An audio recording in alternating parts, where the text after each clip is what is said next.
Food shortages are incoming, as the food supply chain already in danger of breaking down. With businesses closing, unemployment skyrocketing, and everyone forced to stay at home, a hurricane is about to hit. And that is the food supply shortage. This is the mother of all crises, food insecurity.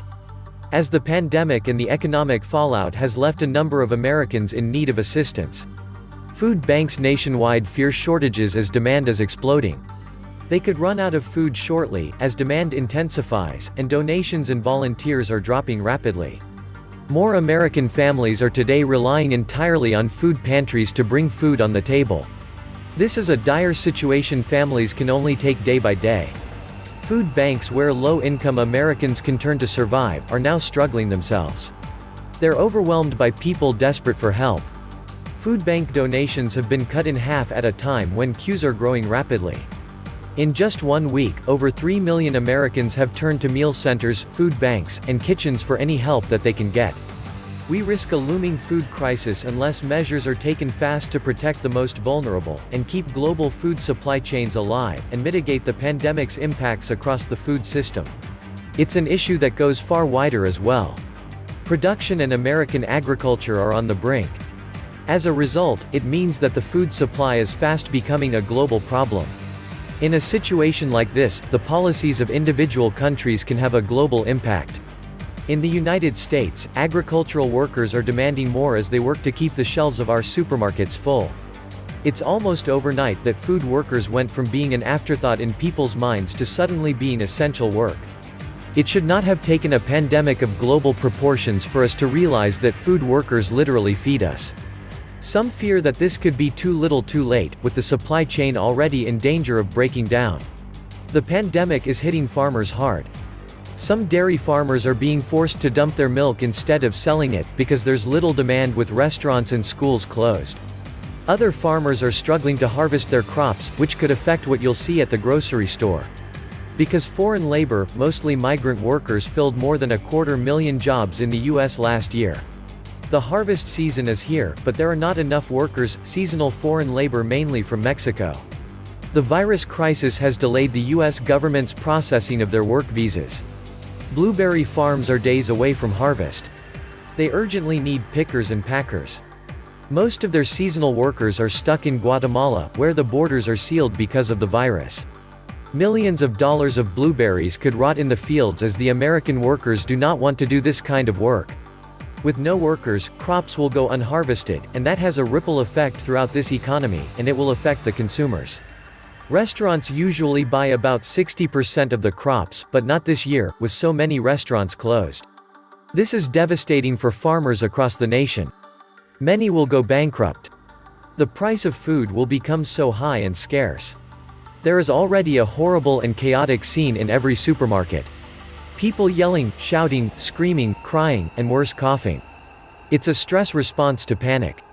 People see their life flash before their eyes, and even though toilet paper isn't their savior, they will grab whatever it is to feel like they've done something to survive. People are cleaning out the shelves. Food shortages are incoming. This is a food shortage nobody was prepared for everyone to hoard. The outbreak could affect food security as the global pandemic disrupts labor availability and the supply chain. We already see challenges in terms of the logistics involving the movement of food, not being able to move food from point A to point B. And the impact on livestock sector due to reduced access to animal feed and slaughterhouses, diminished capacity due to logistical constraints and labor shortages. 2019 was already a terrible year for American farmers. 2020 is going to be much, much worse. Something is for sure going to hit the fan. Over 1 million calves drowned in the Midwest in last year's spring flooding alone. Prices of food will have to rise. But there will be free food in the FEMA camps for us. Have you been to a grocery store lately? Ignoring the 1-hour wait to get in, you can't get any of this stuff.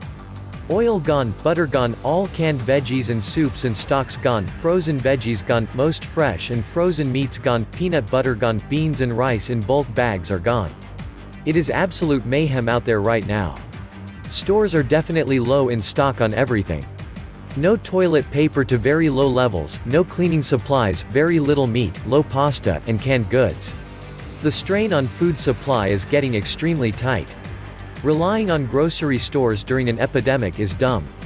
The last place I want to go to is a public store where people are coughing, sneezing, or just asymptomatically breathing on me. It is full on bizarro out there. People are in a panic mode over toilet paper when they should worry about food shortages. The food supply chain is already in danger of breaking down. Not only the US but also Canada food supply will be affected soon. Canada imports a good percentage of its food supply from the US despite having so many resources. Retailers already lost 46,200 jobs in March but could lose millions by May. Best if they would shut down and stop selling their GMO'd and heavily processed crap to consumers as healthy. It's best to eat wild violets, dandelions and chicken of the woods, than non-organic bananas. Heavily dosed with pesticides that find their way into the soil and morph into the meat of the banana over time. Stores cannot get enough food to restock their shelves. Future deliveries of rice, flour, beans, liquids including alcohol, generally heavier items to transport, will be cut drastically short in place for lighter items for delivery to stores. In the West, sooner 2 to 3 weeks, I foresee grocery stores being open for 2 to 3 days a week with not such a broad selection. Think not? How long did it take for everything else to be closed up? Shelves with the aforementioned are already resembling the toilet paper aisle, and that's with significantly less consumers. Food processing factories are shutting down nationwide. Large food canneries have closed. Canned food prepared with seasonal vegetables won't be. Farmers requiring parts for tractors will also be out of luck. There's also a distribution problem caused by panic buying if the masses continue their hoarding hysterics. Best bet is called off this stupid quarantine and avoid eventual mass starvation. Or trust your government. Or just demand your rights now, before they totally vanish under the Marxist bureaucratic insanity. And remember all those fools who have called our economics and society unsustainable for the past 50 years. Well, now it is. If you want to see food supply chain interruptions, just wait. Farmers are almost all older people. Those who understand the complex automated equipment are older. With our people getting sick and dying, farm operations will come to a stop. If the city dwellers start rioting or getting violent, no trucker in his or her right mind would drive into that city. At least without a military escort. If looting begins, things will get even worse. The stores will close, never to open again. The massive challenge is distributing the food, not producing it. Warehouses are full. Grocery stores are not. Truck drivers are the only thing between us and massive food shortages. If it gets really bad, state lockdowns could stop food transportation cross-country. Infected farmers will be slowing down productivity. The time of preparing is just about over. For those of you who have prepared, this is what you have prepared for. If you have prepared to the point, you can help others. I greatly encourage you to do so. Retailers continue to stock as quickly as they can. Unfortunately, the vast majority of Americans still have absolutely no idea what is ahead of us. Most do not understand how screwed this country is going to be. The norm is no longer going to be the norm. Most don't understand that a huge amount of our food comes from other countries. And when the dollar becomes worthless soon, people are not going to be able to handle it. A virus isn't causing a supply chain breakdown. This has got to be something else going on. I believe there is something far deeper going on to cause this and bring us crying to our government or deep state for relief. This makes me think driving farmers out of business was part of the plan all along. Civil unrest is the biggest threat. If the rule of law is suspended, mutual cooperation is going to be one way to survive. Of course, isolation and being completely self-sufficient works too. The bottom line is, I think we get through this together, and not necessarily individually. If it gets bad enough, numbers are going to be needed for defense. Always think as survivalists, people. Don't expect the government to fly over and drop a care package in your yard. And as for growing your own food, people really need to do that. Our over-reliance on imported food from other countries was a disaster waiting to happen. No one cares about the US like we do, US citizens. When push comes to shove, people take care of their own first. Gardening and yard work is good therapy. God bless the farmers, they are the only ones that produce anything. Welcome back to the Atlantis Report. This is everything you need to know about your local supermarket. If you load the store to its maximum inventory level, and no more trucks come in to make deliveries, the store has, at most, a 3-day supply of a product. Now go to their distribution center. The warehouse, carrying a maximum level of inventory, has enough product to supply all the stores it services for 3 days. What happens when the stores get stripped clean, and the distribution center can't get the product into the stores fast enough? It doesn't take 3 days plus 3 days, or 3 days times 3 days, to get the situation straightened out. It takes 3 days to the third power, or 27 days, provided that what caused the stores to be stripped clean was a one-time event. And what about your Walmart or Target? Go to the general merchandise departments. Most of that product comes from China, and it comes in through the port of Long Beach. Problem? No container cars at Long Beach. That means no goods are coming in. It also means that whatever product is in the general merchandise departments, plus whatever back stock is in the back room, is all that store has, and they won't be getting any more for quite some time. See how easy it is for a just-in-time inventory system to break down very quickly? Now, factor in credit. None of this stuff goes anywhere without a functioning 3 to 14-day system of credit. Think bill of lading.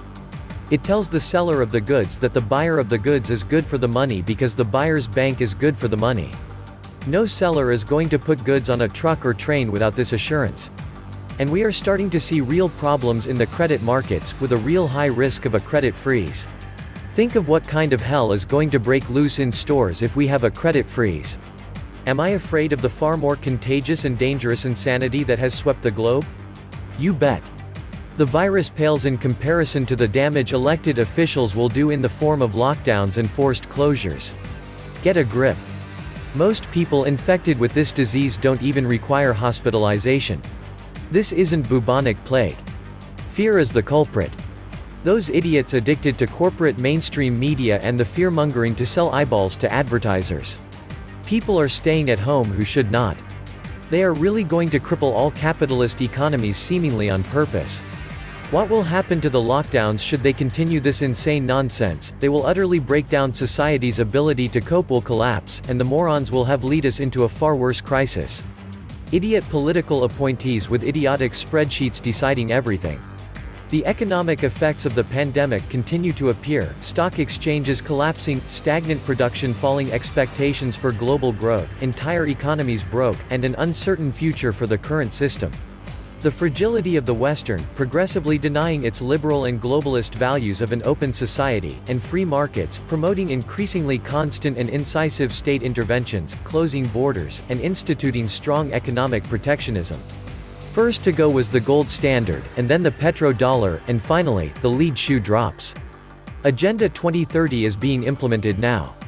More are lining up here and in smaller surrounding towns next county over for food. Few will donate to food banks, America is trashed, and unemployment will be over 50% soon. This was the Atlantis Report. Please like, share, subscribe. And please take some time to subscribe to my backup channels. I do upload videos there too. You'll find the links in the description box. You will also find a PayPal link if you want to make a donation. Thank you.